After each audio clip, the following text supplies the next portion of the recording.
New details are emerging in the case of an alleged serial killer known as the Grim Sleeper. Lonnie Franklin Jr. is accused of murdering 10 people between 1985 and 2007. Police coined the nickname because of an apparent 14-year gap in the murders. Crimesider's Graham Cates has been looking into the case. You know, apparent gap. If somebody is a serial killer, surely police suspect there was killing in between. They just don't know who the victims are. That's right. So there are two theories to what happened in those 14 years, and that was from 1988 to 2002. One theory is that he kept killing and they had difficulty identifying victims. Police have said that they think they've tied him to 6 murders that he's not currently charged with. They haven't really said when those murders occurred, but they said they didn't want to add those on top of this case because just the pretrial part stretched on for half a decade. But they've also said there's a chance this last incident in 1988, the person actually survived, and they say there's a chance maybe he got scared away by the fact that someone survived, and then that's why there is a 14-year gap there. The fact that he has such a long history and there are 10 victims here, has he ever confessed to the crime?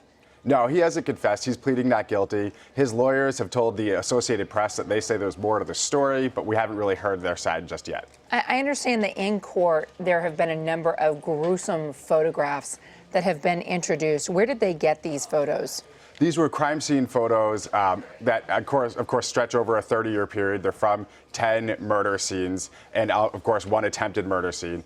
And these were collected, you know, in 1985, in 1988, and 2002.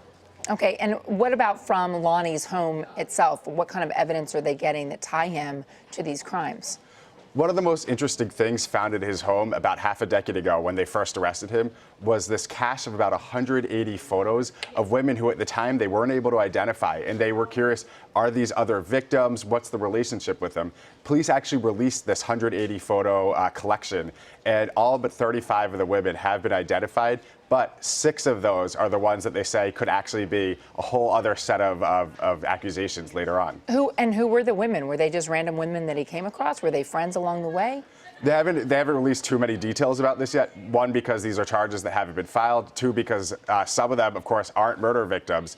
But they were women who were shown in sexual positions. Some of them appeared to be unconscious. Oh, okay. And you talked about this half a decade between starting the trial. What has taken so long? When you have 10 murders that are being tried, the pretrial process can really be dragged out because the defense is asking to go through intense examinations of really an incredible trove of information.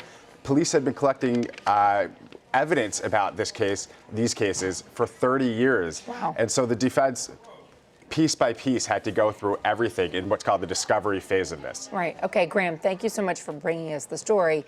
And remember, you can track this investigation and trial and read up on the big crime stories of the day at cbsnews.com/Crimesider.